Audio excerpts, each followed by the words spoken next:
Former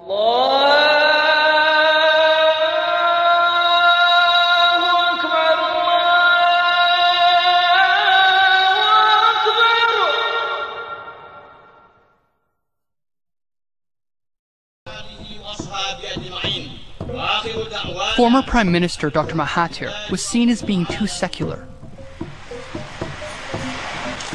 So in the 1980s, he recruited the popular young religious leader ANWAR Ibrahim. For years, ANWAR helped to bolster the government's Islamic credentials.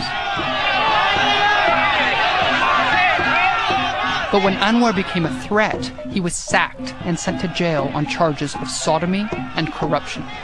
No regrets at all. The law must take its course. The arrest backfired.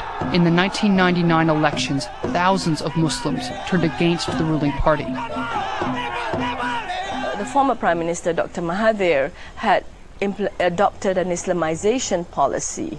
And, you know, it became a tiger that, you know, that he lost control of. You know, it was hijacked, it was redefined, it was defined by others. By the time Dr. Mahathir announced his retirement, the government's Islamic credibility had been badly damaged.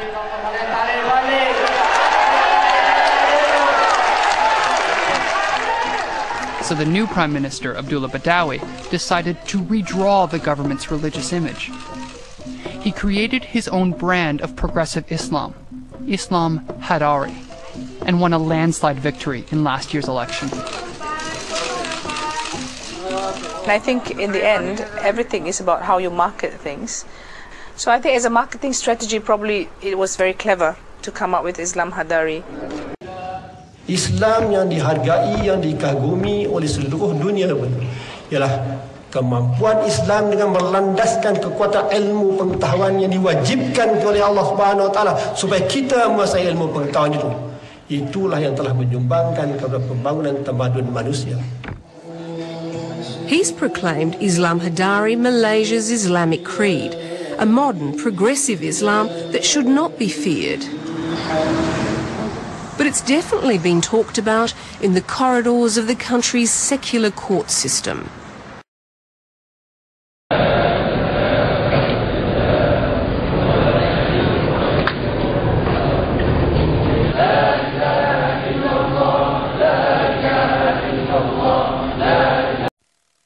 Ladang ternakan babi di PAYA MENGKUANG Melaka yang menimbulkan kemarahan penduduk yang disiarkan edisi 7 semalam, Kerajaan Negeri Melaka berpegang dengan polisi hanya 50,000 ekor babi sahaja yang boleh diternak di negeri itu untuk kegunaan dalam negeri sahaja.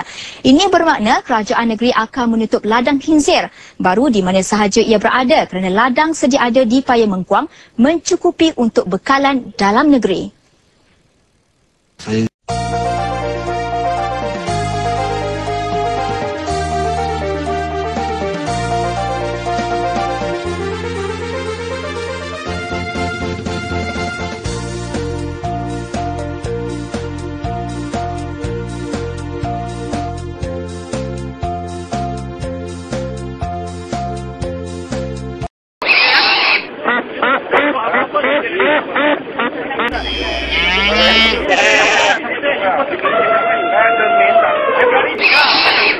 Jadi sebenarnya HINDRAF ni, dia matlamat dia ke arah dua perkara.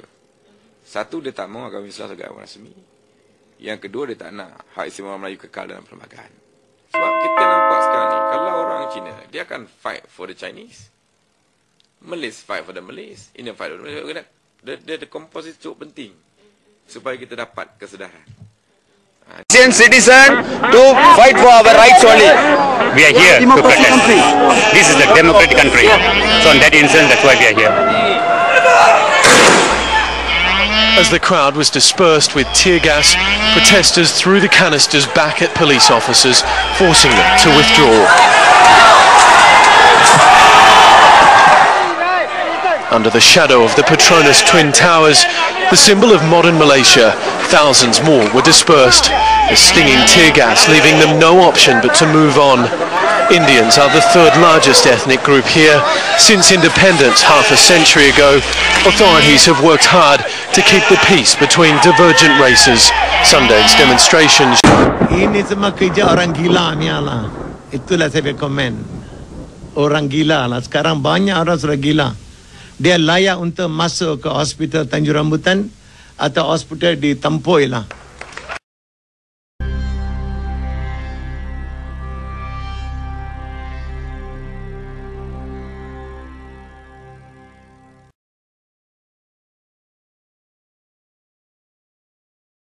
Banyak tempel di Selangor ni dibina di atas tanah private ataupun tanah reserve. Selangor ni dibina di atas tanah private ataupun tanah reserve.